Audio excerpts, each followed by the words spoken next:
kanan Allah Bapa. Bukan sebelah kiri Pak, ya sebelah kanan. Kata firman Tuhan. Amin. Kenapa dia duduk? Karena sudah selesai. Masalah kita sudah selesai. Amin. Penyakit kita sudah selesai. Masa depan kita sudah selesai. Gereja kita sudah selesai. English service kita nanti sudah selesai. 500 gereja di Amerika sudah selesai. 500 di Eropa sudah selesai. Semua itu Tuhan katakan sudah selesai. Makanya Yesus duduk. Maunya Yesus duduk, kita juga jangan busybody toh saudara. Sibuk, entah sibuk kenapa. Kita harusnya posturnya rest, bukan berarti nggak kerja. Kita bisa kerja dari jam 7 pagi sampai jam 7 malam, posturnya rest, nggak capek-capek. Saya bisa khotbah dari jam 8:30 sampai jam 8:30 malam, nggak capek-capek. Karena waktu saya khotbah, saya rest. Tapi orang lihat waktu kita khotbah kerja, enggak. Hal yang sama bisa dilakukan, tapi beda. Ngerti Bapak Ibu ya, saudara sekalian. Amin. Karena rest kita bisa kerjakan lebih banyak. Dan Tuhan waktu Rasul Paulus itu kan waktu Pentakosta turun mereka duduk. Sekarang rata-rata waktu katanya kita doakan pencurahan Roh Kudus, ngapain ya? Posturnya nggak duduk, berdiri dia, kan gitu kan. Tapi di Pentakosta awal-awal dikatakan di mana mereka duduk. Ini penting ini, Roh Kudus tulis kata duduk, penting sekali. Jadi saudara, duduk itu artinya rest, melihat Tuhan bekerja dalam hidup saudara. Sama kayak nonton film. Lihat jagoannya. Jagoannya bukan kita, ya kan Pak? Kalau kita ini kan jagoan neon ya. Jagoannya adalah Yesus. Amin. Kemudian ayat yang ketiga dikatakan demikian. Dan tampaklah kepada mereka, apa itu? Lidah-lidah seperti apa? Nyala api. Pada waktu terjadi pencurahan Roh Kudus, yang Tuhan jamah adalah apa? Lidah. Jadi sebenarnya Pentakosta bicara pemulihan perkataan. Nah ini yang gak pernah waktu saya, waktu Tuhan sih Tuhan. Ini toh rupanya arti daripada Pentakosta. Ada amin. Sebelum itu mereka punya mulut gak? Punya. Tapi waktu mereka terjadi Pentakosta, kepada mereka lidah-lidah seperti nyala api. Di mana kuasanya itu? Di lidah. Ada, haleluya. Amin. Amin. Kenapa seperti nyala api? Bapak Ibu ingat di awal tadi di Kisah Para Rasul 1 ayat 8 dikatakan apa? Engkau akan menaiki apa? Kuasa. Dalam arti kata apa? Dinamit. Kalau dinamit meledak, apa yang terjadi? Nyala api. Bukan berarti keluar dari mulut kita api seperti naga. Memang kan kalau belum sikat gigi kan saudara, bisa juga seperti naga keluar. Tumbang semua sekitar kita. Amin. Jadi di hari raya Pentakosta yang Tuhan pulihkan perkataan. Baru saya ngerti, dan itu digunakan Tuhan untuk apa? Memberitakan kabar baik. Wow. Amin. Apa kabar baik waktu dompet kita kosong? Tuhan isi dompet kami dalam nama Yesus. Amin. Saya nggak tahu kemarin minggu lalu udah cerita nggak, tapi kayaknya belum. Waktu saya mahasiswa, saya ini kan dikenal, kata mereka, bukan saya ngomong, cowok romantis. Senang saya. Padahal nggak punya pacar saya. Kan saya pikir kalau punya banyak pacar, kan romantis kan bisa kelihatan kan. Ini mereka juluki saya romantis. Saya udah merasa berbunga-bunga kan. Kenapa aku bilang romantis? Iya, kalau ini cowok rombongan makan gratis. Dimana ada makanan gratis, saya pasti lihat kamu di situ. Gak punya uang. lamanya kami sama Pak Jo itu. Jadi Pak Jo sekarang aja begini. Dulu mumpung dia nggak ada, enak. Walaupun live katanya nggak apa-apa lah. Paling dia cepat-cepat pulang ke sini ngejar saya. Sorry, saya lihat ada komputer PC kan. Saya doa, harganya 1,5 juta, bekas. Saya pikir Tuhan, aku pengen kali tapi nggak sanggup. Tuhan, aku mau. Itu apa yang terjadi? Tiba-tiba masuk ke rekening saya persis 1,5 juta. Welcome. Mantap. I preach short message Pentecost. Ya. Sampai di mananya tadi aku cerita? Oh, berapa okton? 1,5. Tiba-tiba masuk ke rekening. Saya nggak tahu dari mana uang itu. Saya tanya orang tua saya, nggak mungkin. Orang tua selalu ngirim 100.000 per bulan. Ada om saya juga 100.000 per bulan. Enggak, katanya. Memang pasti nggak mungkin dari bulan. Itu apa yang terjadi? Entah gimana caranya, ada yang salah kirim ke rekening saya, bayangkan. Kalau rekening itu kan agak panjang ya, kalau nomor handphone aja, ngerti kan? Dan saya nggak pernah bagikan nomor rekening ke siapapun. Kan sampai sekarang Bapak Ibu nggak tahu nomor rekening saya kan? Saya punya ya.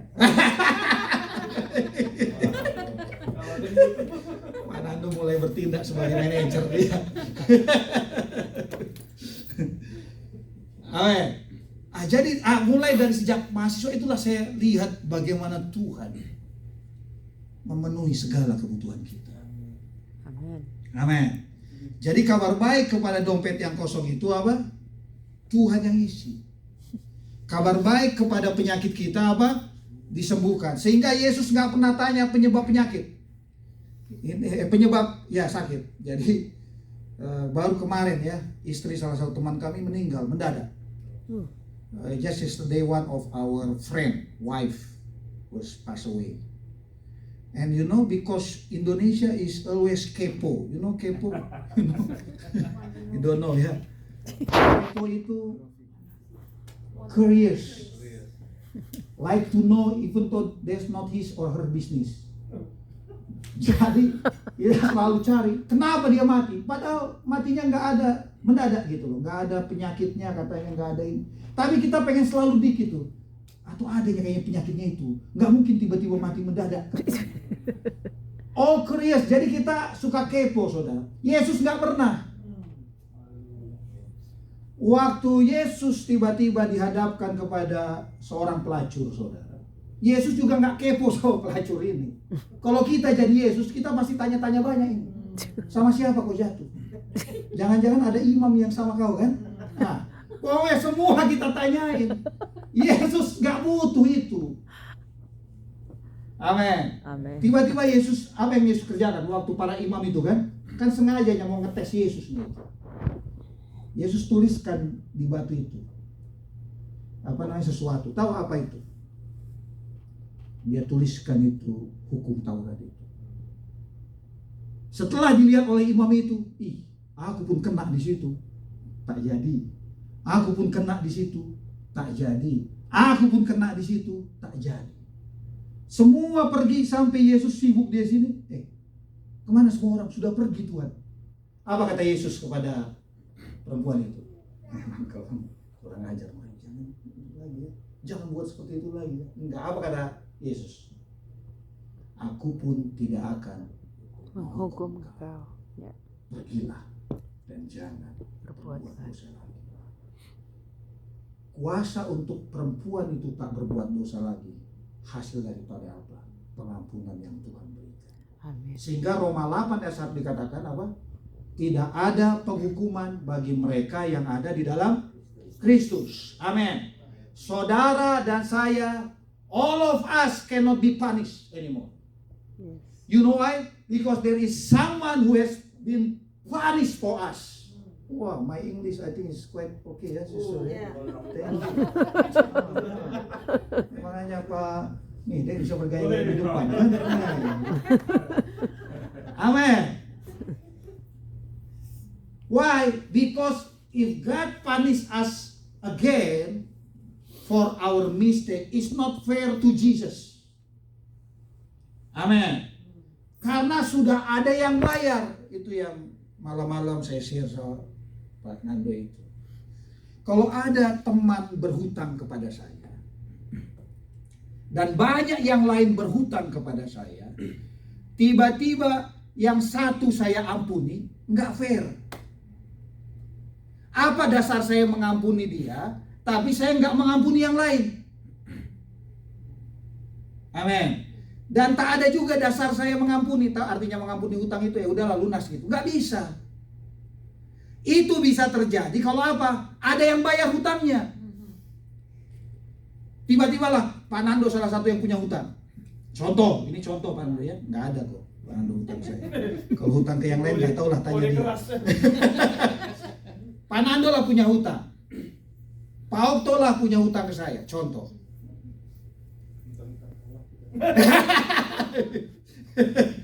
Amin. Saya nggak bisa hanya mengampuni atau membebaskan hutang Pak Nando, tapi Pak Okto enggak. Amin. Saya bisa mengampuni hutang Pak Nando kalau apa? Ada yang bayar. Tiba-tiba Pak Mide melihat, oh, berapa memangnya hutang Pak Nando itu? 10 juta. Oke Pak Isa, saya panggil Pak Nando. Saya sangat mengasihi Pak Nando. Dan karena saya sangat mengasihi, saya bayar 1 miliar sama Pak Isa. Amin. Waktu itu terjadi dan Pak Nando tahu ini, apa yang terjadi? Dia ketemu saya bagaimana? Minta kembalian ya Pak. Dia takut gak ketemu saya? Enggak lagi.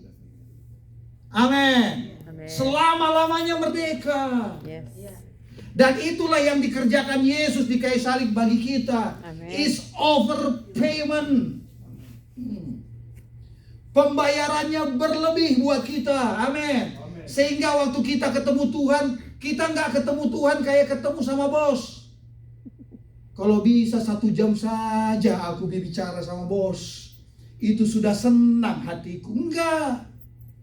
Amin. Kita bisa ngomong sesuka kita, kita berani datang kepada dia. Amin. Ibrani 4 ayat yang ke-16. Ini belum khotbah saya. Sorry lah Pak. Mumpung Pak Yohanes belum di sini. Haleluya. 4 ayat 16 kalau nggak salah. Di Ibrani pasal 4 ayat yang ke-16. Nanti kita balik lagi ke, saya pengen jelaskan dikit mengenai Pantekosta ini supaya oke. Sebab itu marilah kita dengan penuh apa? Keberanian. Bilang keberanian. Boldness. Oh. Kalau kita tahu ini luar biasa, saudara. Waktu saudara tahu hutang saudara, dosa saudara sudah dibayar, saudara bold. Saudara tidak datang kepada Tuhan dengan rasa bersalah. Amin. You come boldly. Di sini dikatakan, let us come boldly unto the throne of grace, not the throne of punishment. Oh, ini Alkitab yang ngomongnya, bukan saya ngomong. Amin. The throne of grace that we may obtain mercy and find grace to help in time of need. Yes. Amin. Jadi apapun kebutuhan saudara dan saya, ask Him. He will provide all our need. Yes. Amen. Wow. Amin. Nah, kemarin kan Pak Jo cerita dikit kan mengenai sewa rumah itu kan, yang dia bilang itu kan. Nah, sudah datang uangnya, jadi sudah enak dia bayar rumah dan traktir. Amin ya, kita nanti bisa traktir.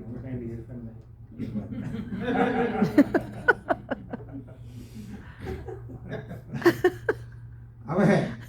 Jadi saudara, jadi lupa saya mau berdoa dari Irfan. Oh Tuhan Yesus. Itu apa namanya Pak? Kikil Pak. Kikil. Blood for death, panas. Apa artinya on us? Saya juga nggak ngerti. Aku ikut-ikut aja mereka on us katanya. Penuh keberanian. Jadi saudara, buah daripada kita tahu kita sudah diampuni Tuhan, berani kita. Saudara berani minta pesawat. Amin. Saudara berani minta 500 gereja. Saudara berani minta apa saja. Berani datang. Karena saudara tahu sudah dibayar segala kesalahan dan dosa saudara. Wow. Itu buahnya saudara. Semakin berani. Enggak takut. Amin. Makanya di Yohanes dikatakan 1 Yohanes, kasih yang sempurna melenyapkan ketakutan. Yes. Jadi waktu kita tahu kita dikasih oleh Allah, lenyap ketakutan kita. Amen. Wah. When we know that we are loved by God, there is no fear in our life. Amin. Balik lagi ke kisah para rasul tadi. Nah ini menarik. Dan tampaklah kepada mereka lidah-lidah seperti nyala api yang bertebaran. Ya. Jadi Pantekosta bicara pemulihan perkataan. Amin. Sesuatu yang apa yang dikatakan nanti ada isinya nih. Kemudian dikatakan mana tadi? Dan hinggap pada mereka masing. Ini ada masalah sedikit dengan kata hinggap. Saya cek bahasa aslinya itu bukan hanya hinggap. Kalau hinggap kan kadang-kadang kalau burung merpati hinggap di kepala kita terus terbang lagi. Sehingga banyak yang ilustrasikan Roh Kudus akan meninggalkan kita. Roh Kudus selama-lamanya tak akan pernah meninggalkan saudara dan saya. Amin. Makanya di sini katakan apa? Hinggap. Sementara di bahasa asli saya lihat itu bukan hinggap, abide, tinggal, diam, settle, entah apapun lagi namanya itu. Pokoknya diam forever. Amin. Karena Tuhan kita bukan penyanyi dangdut. Pergi dan sesuka hatimu. Iya, bukan. Di perjanjian lama ya. Amin. Kenapa itu terjadi? Karena belum ada rumahnya. Sekarang saudara dan saya rumah dia, bait Allah. Yeah. We are His temple. Amin. Yes. Jadi rumahnya bukan hanya gedung ini, enggak. Ini hanya tempat fellowship kita. Tapi rumah yang sebenarnya adalah kita. Amin. Dan kalau rumahnya itu adalah kita, dia bertanggung jawab menguduskan kita. Ada amin. Contoh lah ya. Tiba-tiba Pak Jokowi bilang, Pak Jokowi masih relevan gak ya di sini ya? Biden. Anggaplah Biden lah ya. Biden datang, saudara kakek saya waktu itu, waktu mau dikasih rumah SBY, Pangdam di Ponegoro datang ke kontrakannya. Ngecek. Jadi sebelum Pangdam datang ke rumah kontrakan kakek saya itu, disteril semua rumahnya itu. Yang nyapu tentara, yang ngepel tentara, ada pasar di depan ditutup, bayangkan. Baru Pangdam di Ponegoro yang datang ke rumah itu, disterilisasi. Dalam bahasa Alkitabnya dikuduskan. Karena standar kakek saya tak sesuai dengan standar sterilisasi Jenderal Bintang 2 itu. Ada amin. Amin. Yeah. Kenapa saudara dan saya dikuduskan? Karena Yesus pengen tinggal di hati kita selama-lamanya. Dan harus dia kuduskan itu. Kalau enggak mati. Amin. Jadi kalau Bapak Ibu ditanya sekudus apa? Sekudus Yesus kita ini. Wow. Makanya dikatakan apa? Firman Tuhan, engkau dilihat Allah Bapa kudus, tak bercacat dan tak bercela. Sebenarnya siapa ini? Kudus, tak bercacat, tak bercela. Yesus. Kita banyak celanya. Tapi karena Yesus tinggal dalam hati kita, kita dikatakan engkau kudus, tak bercacat, tak bercela. Pertanyaannya, kalau ada orang yang bertindak tidak kudus, apa yang harus kita lakukan? Sadarkan kepada dia, engkau kudus. Amin. Ada amin. Suatu hari ini, kalau ini cerita Pak Ajo ini. Jadi waktu kecil dia agak-agak bandel katanya sih. Jadi ada yang cowok yang agak gemulai-gemulai. Jadi karena mereka kesel, jadi mereka pukulin dengan harapan muncul laki-lakinya. Gitu kan. Pas setelah dipukulin bukannya muncul laki-lakinya, hal yang sama terjadi. Jadi mereka, kok bisa? Kenapa itu terjadi? Karena dalam mindset dia, I'm not the real man. Amin.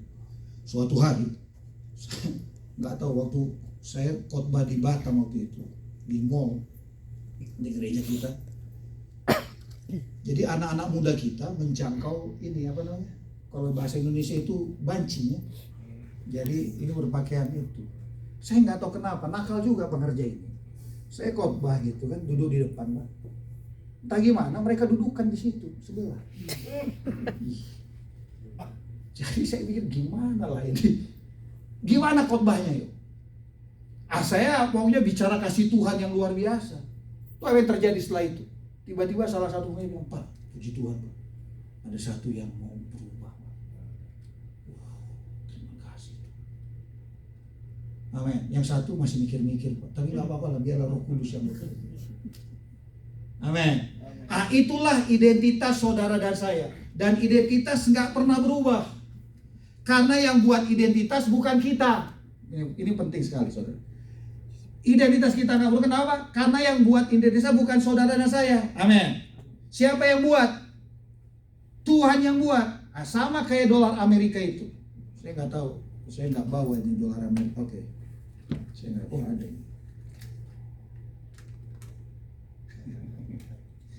Siapa yang buat nilainya? Pemerintah Amerika kan? Ya. Iya, nggak bisa kita coret-coret di sini. Nah, ini kayaknya nggak, kurang ini. Tambahkan nolnya, ya enggak. Terus kalau digini-gini, berubah nggak nilainya? Enggak. Diinjek-injek. Berubah. Nih. Berubah. Bentuknya memang agak berantakan. Banyak orang Kristen bentuknya begini. Tapi nilainya nggak pernah berubah. Ya. You are forever loved by Him. Yes. Dan selama-lamanya berharga di matanya. Amin. Yang saya nggak ngerti itu perumpamaan tentang anak yang hilang. Kalau saya jadi penulis Alkitab, saya tulis bukan perumpamaan anak yang hilang, anak durhaka. Karena dia berani minta warisan kepada bapaknya waktu masih hidup. Ini orang tua saya masih hidup, sampai sekarang nggak pernah dibahas warisan. Kalau dari pihak istri saya, udah selesai warisannya dibahas. Jadi waktu bapak mertua meninggal, selesai itu. Pembagian tanah semua. Bapak ibu saya nggak ada. Nggak berani saya ngomong. Paling saya bilang sama adik itu gimana ya? Atau mereka percaya bahwa mereka hidup 1000 tahun? Nggak tahu juga lah. Ya udah terserah lah. Kita nggak bisa bahas. Karena kalau kita bahas bahaya. Jadi maksudmu kau pengen aku mati cepat-cepat? Anak durhaka, oke? Kan seperti itu. Tapi itulah anak yang hilang. Amin. Dia apa? Setelah itu dia minta uang kepada bapaknya, hak. Dia nggak hanya minta uang, dia minta haknya. Itu warisan. Dan setelah itu apa? Dia hambur-hamburkan. Bapak Ibu tahu cerita itu kan di Lukas 15 ya. Saya nggak ada waktu untuk jelaskan itu. Tapi ada di Alkitab itu. Setelah itu apa yang terjadi? Kelaparan. Dan waktu kelaparan dia ingat bapaknya. Apa yang dia ingat? Di rumah bapakku banyak makanan. Dia nggak ingat baiknya bapaknya. Dia nggak ingat apa, dia hanya banyak makanan. Ada amin. Banyak orang datang kepada Tuhan dengan motivasi yang macam-macam, tidak masalah. Nanti Tuhan yang luruskan. Amin. Dan kemudian apa? Setelah itu, saudara perhatikan. Di adat Yahudi. Kenapa bapaknya itu waktu anaknya dilihat anaknya itu, dia lari ke anaknya itu? Karena di adat Yahudi itu saudara, kalau nanti anaknya masuk itu, orang semua tahu bahwa anaknya ini yang orang berdosa. Itu bisa dilemparin mati sama orang-orang di sekitar situ. Oh. Luar biasa loh bukti kasih bapaknya itu. Jadi sebelum itu terjadi, bapaknya datangin dia peluk. Artinya apa? Orang bilang, oh ini sudah selesai. Wow. Ini akan nyambung ke pewahyuan yang saya dapat. Amin. Sehingga sebelum itu terjadi, ditangkapnya anak itu, dipeluknya dengan bau babinya itu. Kalau kita kan suka makan babi, nah, ini tapi baunya nggak suka. Tapi dia bau babinya itu. Setelah itu apa kata bapaknya? Anaknya bilang, aku nggak cocok jadi anak bapak, aku jadi hamba aja. Nggak didengar sama bapaknya itu. Apa kata bapaknya? Dia bilang kepada hambanya, cepat siapkan lembu tambun. Amin. Aku ulang tahun nggak lembu tambun itu. Yang kurus. Riplen. Ada tulang. Tulangnya gede. Tapi bersyukur ada yang ngasih itu kan. Alhamdulillah. Amin. Biasanya orang pesta kalau apa? Anaknya menikah, wisuda. Baru saya ngerti waktu Tuhan bilang ada satu orang bertobat, surga sukacita. Amin. Apa artinya bertobat? Balik kepada Bapa. Dan terus apa? Anak itu lembu yang terbaik. Kemudian apa? Jubah yang terbaik. Lembu tambun. Jubah yang terbaik. Saya nggak tahu jubah apa yang terbaik. Armani, nggak ngerti saya. Apapun itu saudara. Amin. Kemudian kenakan cincin. Tahu arti cincin apa? Apa itu? Ikatan. Ikatan apa? Materai. Arti cincin di sini apa? Mine is yours. Tidak menghilangkan warisan anak ini, walaupun anak ini udah habiskan banyak. Milikku, milikmu. Kok tahu dari situ? Nanti Bapak Ibu baca di bawah ini dikatakan apa? Ada anak sulung yang marah-marah. Banyak orang Kristen jadi anak sulung. Dia bilang begini, sudah bertahun-tahun aku melayani Bapak. Anak kambing pun tak dapat. Itu kan di situ. Ya, ya. Sudah bertahun-tahun aku melayani Bapak. Kenapa hanya Pak Mide yang diberkati? Aku sepeda pun nggak dapat. Makanya banyak yang marah sama kami, terus terang. Karena mereka lihat mereka ini tak jelas bentuknya. Tapi mau dibilang nggak diberkati Tuhan, diberkati Tuhan. Bingung mereka. Karena mereka mengukur sesuai standar manusia. Yes. Amin. Anak yang sulung bilang, itu baru saja datang anakmu yang kurang ajar itu. Bukan luar biasa kan? Jadi sebenarnya memang udah biasa sesama orang percaya menjelekkan sesama orang percaya, itu biasa. Itu dari dulu itu. Amin. Tergantung saudara dan saya mau di posisi yang mana. Anak yang sulung itu pendekatannya apa? Pendekatannya kerja, budak, hamba. Sudah bertahun-tahun aku melayani. Tak ada satu perintah pun, kan hebat itu. Tak ada satu perintah Bapa yang tak pernah kulanggar. Anak kambing pun gak dapat. Amin. Dan Alkitab mengatakan gak tahu apa yang terjadi, masih marah anak yang sulung itu. Apa kata bapaknya setelah itu? Anakku, milikku kan milikmu. Kau mintalah. Helikopter kan milikku, ya kau mintalah kalau kau mau. Amin. Kikil kan milikku, ya mintalah. Kenapa? Dia pernah ngajak kami kikil, rasanya tak terlupakan. Amin. Mine is yours. Jadi Tuhan, bapaknya bilang, aku tidak mengurangi bagianmu. Aku kaya sekali, bagianmu tetap kok. Datang anak itu tidak mengurangi bagianmu.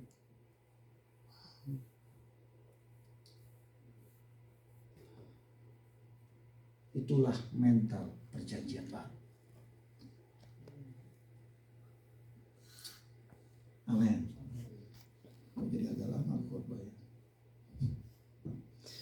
Oke, saya percepat. Terlalu exciting ini. Sampai di mana tadi? Nyala dan hingga pada kisah para rasul ya. Terima kasih Yesus. Kemudian ini lagi saya baca ya. Kemudian mereka berbahasa-bahasa roh kan, berbahasa-bahasa yang Tuhan kasih kan. ada yang berbahasa Arab, ada Mesopotamia, Yudea, Kapodia. Tapi apa yang mereka omongkan? Nah, ayat yang ke-11. Kisah Rasul 2 ayat yang ke-11. Oh, thank you Jesus. 2 ayat yang ke-11 katakan demikian. Baik orang Yahudi maupun penganut agama Yahudi, orang Kreta dan orang Arab, kita mendengar mereka berkata-kata dalam bahasa kita sendiri tentang apa? Jadi isi daripada bahasa roh mereka, kontennya itu ini, perbuatan apa? Allah yang Besar yang dilakukan oleh Allah. Amin. Bapak Ibu ingat 1 Petrus 2 ayat 9?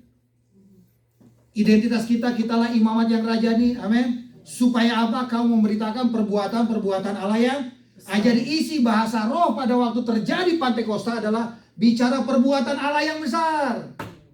Saudara penuh dengan roh waktu saudara mulai berbicara mengenai pekerjaan Tuhan yang besar. Amin. Wow. Ada amin. Kita adalah pemberita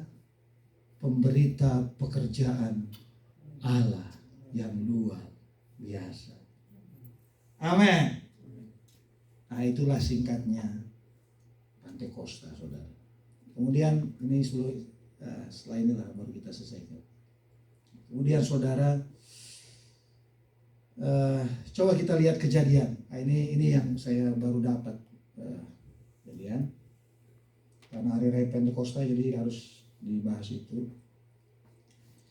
Kejadian pasal 3. Ini menarik. Ini ibu-ibu pasti suka ini. Para wanita pasti suka ini. Apa yang saya dapatkan ini. Laki-laki juga semua jadi suka juga. Saudara, di Kejadian pasal 3, setelah Tuhan menciptakan langit dan bumi itu, manusia jatuh ke dalam dosa, maka Tuhan membuat apa? Pakaian dari kulit. So when man fall into sin, saudara, oke, coba kita baca dulu ya. Kejadian 3 ayat 7. Kejadian 3 ayat 7. Ya, setelah mereka berbuat dosa, maka terbukalah mata mereka berdua dan mereka tahu bahwa mereka telanjang. Lalu mereka menyemat apa? Daun pohon ara. Tahu ara ini bicara apa? Perbuatan manusia untuk menutupi dosa mereka. Amin. Sehingga Yesus pernah kutuk pohon mangga. Enggak, pohon ara. Kenapa Yesus pohon ara? Karena ini perlambangan perbuatan manusia, usaha manusia untuk menutupi dosa. Amin. Dan itu enggak laku, saudara. Tidak pernah sejak awal Adam dan Hawa jatuh ke dalam dosa, jawabannya adalah dia harus berbuat yang sebaliknya. Enggak pernah. Amin. Harus ada darah yang tercurah. Terpaksa Tuhan bunuh binatang itu. Dan akhirnya apa? Mengenakan pakaian kepada Adam dan Hawa. Nah, ini ya. Dan membuat cawat. Ya, itu usaha manusia untuk menutupi dosanya. Kemudian di sini dikatakan, saya lompat saja. Ayat 21. Kejadian 3 ayat 21. Dan Tuhan Allah membuat pakaian dari kulit binatang untuk manusia dan untuk istrinya itu. Lalu mengatakannya kepada mereka. Wow. Kan waktu Tuhan bilang kepada Adam, jangan makan buah ini. Kalau kau makan buah ini apa? Mati. Kenapa nggak mati? Saya waktu nggak tahu kenapa, saya nggak pernah renungkan ini. Pas saya bangun tidur, saya hari apa itu ya? Tiba-tiba kayak Tuhan kasih pencerahan.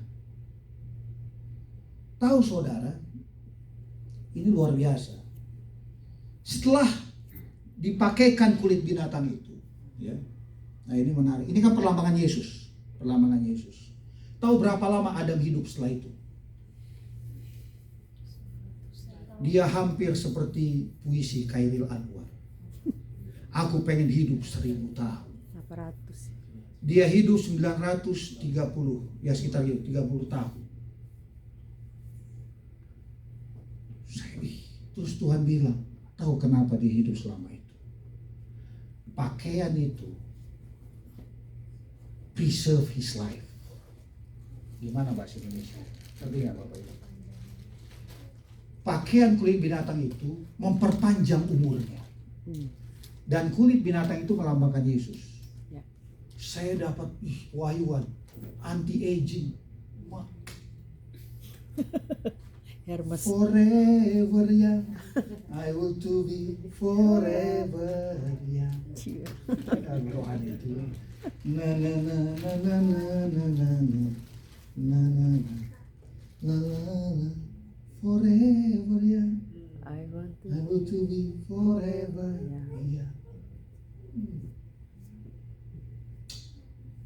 Abraham sampai masa tuanya, Alkitab mengatakan, saya lupa bahasa Indonesia yang dikatakan full of life. Sampai dia meninggal itu tak sakit-sakit Bapak Abraham. Dikatakan full of life. Energinya semakin besar. Amin. Sehingga kita di sini kan tidak ada yang 65 ke atas kan? Bapak belum kan? Berarti kita masih muda. Karena menurut WHO, katanya WHO, yang 65 tahun ke bawah itu masih muda katanya. Itu menurut WHO. Menurut firman Tuhan jauh lebih hebat. Amin. Ada amin. Itu melambangkan apa? Yesus. Sehingga saudara, ya, sini katakan, kenapa Adam tidak langsung mati ketika dia jatuh? Karena ada kulit binatang yang menutupi dosa, yang memperlama proses kematian Adam. Apa yang dikerjakan Yesus lebih hebat? Amin. Waktu kita percaya Yesus, tidak hanya bicara anti-aging itu, bicara hidup yang kekal. Amin. Wow, amin. Waktu zaman Adam pertama bukan hidup yang kekal, tapi waktu Yesus hidup yang kekal. Ada amin. Jadi ini Bapak rohani kami Dr. Tan gitu ya. Kami selalu tanya, mau hidup sampai umur berapa? 140 tahun gitu ya, dia bilang. 140 years. Umur 83 sekarang. Ngeri kali Bapak ini, saya pikir. Dia nggak pernah bilang, don't call me old, I am still young. Sampai sekarang dia kuat, saudara. Tak meninggal-ninggal Bapak itu. Umur 83 tahun masih kuat. Kakek saya dulu pengen umur 120 tahun. Akhirnya meninggal 101. Amin. Saya nggak tahu Bapak Ibu mau hidup sampai berapa? 100 tahun atau seperti Khairil Anwar. Terlalu lama. Terlalu lama. Tuhan Yesus kayaknya sudah datang duluan. Amin. Jadi itu bicara apa? Redemption. Pakaian itu, sehingga saudara di perjanjian baru, coba kita lihat Galatia 3. Ini sama. Galatia 3 ayat yang ke-27. Galatia 3 ayat yang ke-27. Oke, tapi sebelum itu ini menarik ya. Ayat yang ke-23 dulu, 23 ya, sampai nanti kita ke situ. Dikatakan dengan, sebelum iman itu datang, kita berada di bawah pengawalan apa? Hukum Taurat, dan dikurung sampai iman itu telah dinyatakan. Itu bicara Yesus. Jadi hukum Taurat adalah penuntun bagi kita sampai Kristus datang supaya kita dibenarkan karena iman. Kita dibenarkan karena apa? Iman. Amin. Ada amin. Sekarang iman telah datang. Si iman telah datang. Yesus telah datang. Karena itu kita tidak lagi berada di bawah pengawasan Hukum Taurat. Penuntun. Amin. Sebab kamu semua adalah anak-anak Allah. Bilang anak-anak Allah. Yes. Karena iman di dalam Yesus Kristus. Karena kamu semua yang dibaptis dalam Kristus telah mengenakan Kristus. Wow. Amin. Kita sudah mengenakan Kristus. Jadi sewajarnya kita awet muda, kita amin. Gimana cara mengenakan? Kita sudah dikenakan. Yang penting adalah kita sadar Kristus sudah dikenakan dalam hidup kita. Amin. Kita perkatakan Kristus dalam setiap aspek tubuh kita. Kita bilang jantungku sehat dalam nama Yesus. Amin. Kolesterolku rendah dalam nama Yesus. Amin. Anakku luar biasa dalam nama Yesus. Amin. Jadi saudara, waktu kita mengenakan Kristus, sehingga dikatakan Allah Bapa melihat kita kudus, tak bercacat, tak bercela, karena yang dilihatnya Kristus di dalam kita. Sehingga kita selalu nyanyikan lagu, kulihat di wajahmu kemuliaan Raja, ku kasihi kau dengan kasih Tuhan. Amin. Jadi kalau kita lihat bukan kemuliaan King Kong, kemuliaan yang lain-lain, kemuliaan Raja. Amin. Dan kita kasihi mereka dengan kasihnya siapa? Tuhan. Tuhan. Amin. Yang terakhir, dan darahnya membuat kita muda. Baru saya ngerti, ini memang perenungan, tapi bisa benar bisa salah. Tuhan, saya pikir iya ya, kayaknya mereka ngikut ini juga, saya pikir. Sehingga kan terkenal ada film-film Dracula, vampir, minum darah mereka awet muda. Nah, darah Yesus memudahkan kita. Amin. Amin. Nanti itu bicara perjamuan kudus. Wah, ini ada kuasa perjamuan kudus. Bapak ini lebih tahu menjelaskan. Wahyu 12 ayat 11. Wahyu 12 yang terakhir sebelum kita sembahan katanya ya. Sembahan. Oke, Wahyu 12 ayat 11, firman Tuhan mengatakan, dan mereka mengalahkan dia oleh apa? Darah anak domba. Amin. Sudah kalah saudara. Amin. Setan, genderuwo, Dracula, kuntilanak, dan gombel semua itu saudara sudah dikalahkan. Amin. Amin. Dan oleh perkataan apa? Kesaksian. Ini banyak yang bingung. Perkataan kesaksian mereka apa? Kesaksian mereka mengenai darah Yesus itu. Ada amin. Itulah perkataan kesaksian. Dan mereka dikalahkan oleh perkataan kesaksian itu. Dan si katakan apa? Karena mereka diungsi nyawa mereka sampai ke dalam maut. Jadi saudara, ada dua yang mengalahkan setan itu. Yang pertama oleh darah anak domba. Perkataan kesaksian kita. Jadi selalu perkatakan Kristus di dalam kehidupan kita. Amin. Amin. Kita akan buka ibadah bahasa Inggris. Amin. Karena udah banyak ini yang berdatangan harus berbahasa Inggris. So we need to speak English. Even though we are little we can, but we need to speak English very well. Amin. Mari kita berdoa. Bapak, terima kasih.